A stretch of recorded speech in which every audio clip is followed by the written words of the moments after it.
is a re-TV documentary.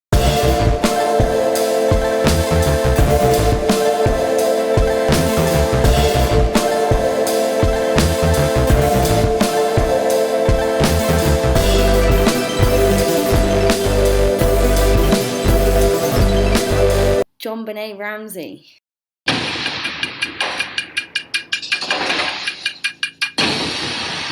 Many of you watching this will be aware that today, the 6th of August 2020, would have been JonBenét Ramsey's 30th birthday. By the end of my series, however, probably not on YouTube, some of you will realise that the girl that we knew as JonBenét Ramsey was not born on the 6th of August 1990. Enough of the talk, let's get right into it. This case has fascinated me for years.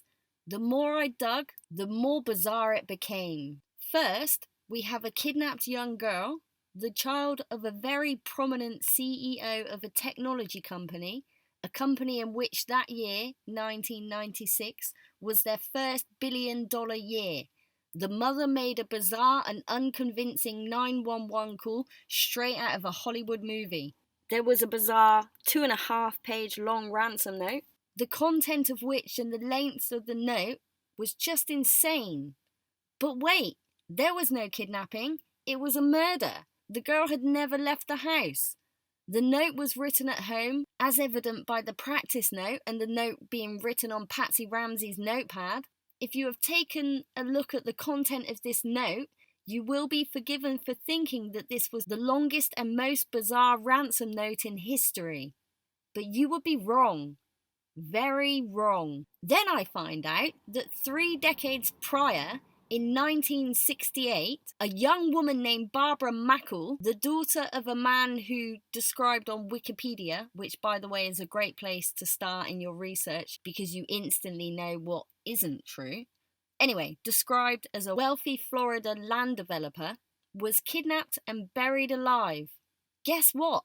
An even longer, by almost 3 times, even more bizarre ransom note, or essay. And the content of the JonBenét Ramsey and Barbara Mackle ransom notes are too similar to be a coinkydink. But if the JonBenét Ramsey ransom note wasn't the longest and most bizarre ransom note in history, then surely the Barbara Mackle ransom note is, right? Wrong. Wrong again. Very wrong. Then we dig a little deeper. What do we find? Again, 3 decades prior, in 1932, why is it always 3 decades? I don't know. I do know, but I'd lose most of the audience right there.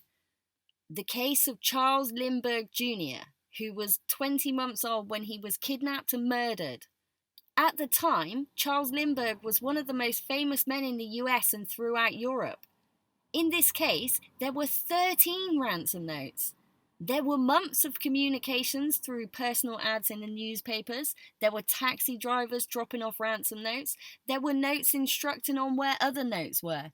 This case again, straight out of a Hollywood movie. But surely there are no other cases like this, right? Again, wrong. I'm not going to go into this one in too much detail. We've done that in the last couple of episodes, and I don't think it's necessary. I'm just going to read directly from Wikipedia. Wikipedia will almost always have the official story, which is very rarely a true reflection of events. But it is a good place to start. The kidnapping of 9-year-old George Weyerhauser occurred in 1935 in Tacoma, Washington. The son of prominent lumberman J.P. Weyerhauser, George was successfully released for the ransom and eventually succeeded his father as the chairman of the Weyerhauser Company. On the 24th of May 1935, George Weyerhauser, then 9 years old, was released from school for lunch earlier than usual. He walked to the nearby Annie Wright Seminary to meet his sister Anne, where the family's chauffeur generally met the children to drive them home for lunch. Arriving at the seminary 10 or 15 minutes early, George apparently decided to walk home rather than wait. He was kidnapped somewhere en route. On realising George was missing, the family notified police. That evening, a special delivery letter arrived at the Weyerhauser home, demanding $200,000 in unmarked $20, $10 and $5 bills in exchange for George, whose signature was on the back of the envelope. starting to sound familiar? Let's have a quick look at this letter. To whom it may concern, $200,000 in cash, $100,000 in $20 bills, $50,000 in $10 bills, and $50,000 in $5 bills.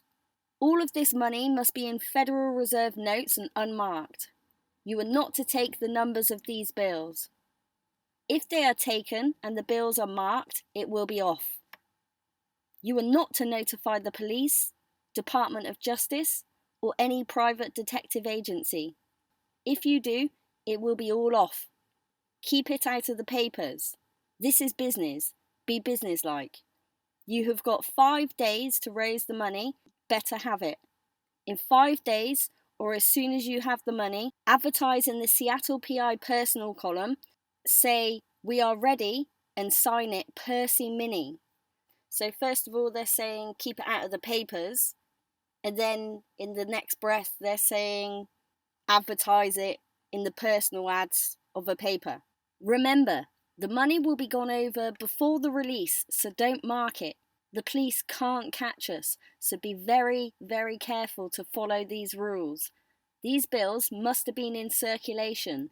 Be careful. Remember, and don't try to slip any gold certified notes on us. You will be notified where to go when the time comes. Be sure there is no one following you, as you will be watched from the time you leave. We won't be sitting behind any mailboxes either. Just follow the rules. We will get along fine. Don't follow them, and it will be sorrowful. For you, not us. Any questions, ask them in the personal column signed the same as above. Remember to follow the rules, all of them. A slip on your part will be just too bad for someone else.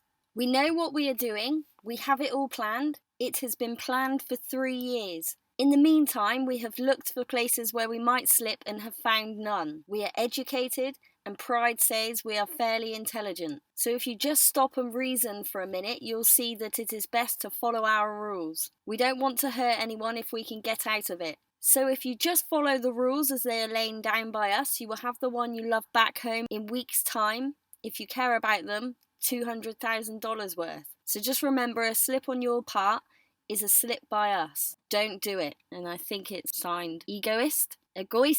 Who knows? What I do know is, however, this is the same letter that I've read in 3 other cases. How many more kidnapping cases has exactly the same ransom note? The FBI was soon notified. Adhering to the kidnappers' instructions, a personal advertisement signed Percy Mini was placed in the Seattle Post-Intelligencer to indicate that the Weyerhausers would comply with the kidnappers' demands. Similar advertisements were placed on the 27th and 29th of May. A letter received on the 29th of May 1935 instructed George's father to register at the Ambassador Hotel in Seattle, Washington, and await further contact. Also enclosed was a note from George stating that he was safe.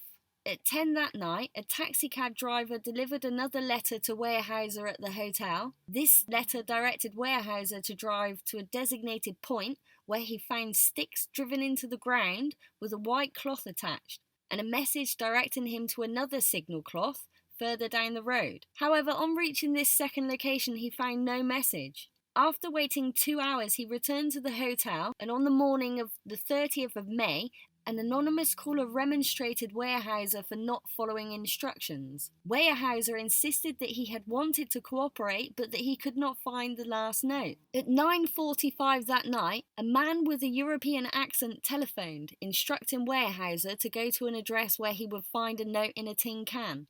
Thereafter, he proceeded from one point to another, following directions he found at each place. On a dirt road off a highway, he found a note telling him to wait 5 minutes with the dome light of his car burning, then go to another white sign on the same road. There he found a note telling him to leave his car and walk back towards Seattle. If the money was in order, George would be released within 30 hours. Weyerhauser had walked about 100 yards when he heard a noise from the bushes.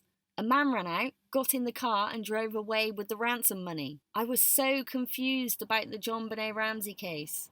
Also the Lindbergh case, which I came across while researching for the Amelia Earhart documentary that I started to make. the most famous missing person in history. But what I didn't know was that all of these people are connected. Every single one of them. I could sit here all day talking about kidnap cases just like these 4. Here are 3 more just off of the top of my head. Frank Sinatra Jr., J. Paul Getty III, Virginia Piper. In the 35 years I've been doing this, I've never seen a case like the unsolved murder of JonBenét Ramsey. What, is that meant to be a joke or something? You know how, like, some movies are remade over and over? Just like The Jungle Book? I think they're on the 5th remake now. This is just the same. The same script, but different actors. This right here is probably one of the most important photos for you to understand all of these cases and how they fit together. And the world as we know it. And none of you will know why. Please, take some time, screenshot the photo, do some research, and tell me who the people in this photo are. You will know some of them, if not all of these people. And guess what? They should not be anywhere near each other, let alone in a picture together.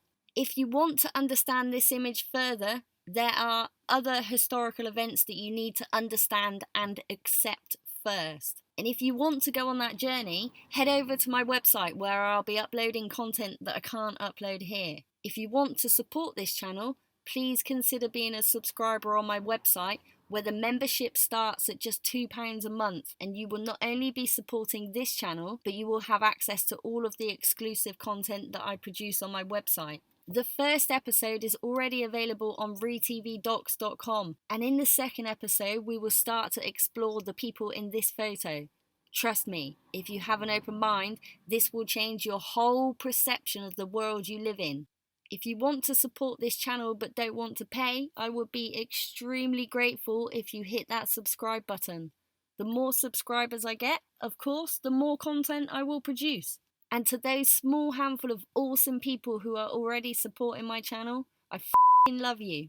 Thanks for watching. If you got this far, I actually love you. If you enjoyed the content, give it a thumbs up. If you want to support this channel, smash that subscribe button now. What are you waiting for? A massive thank you to the official ReTV supporters, my first ever official sponsor, Susanna M, and the other sponsors, Nat Sarim, Lee Price, Jason, and Kat S. You guys are awesome. Peace. You've been watching a ReTV documentary.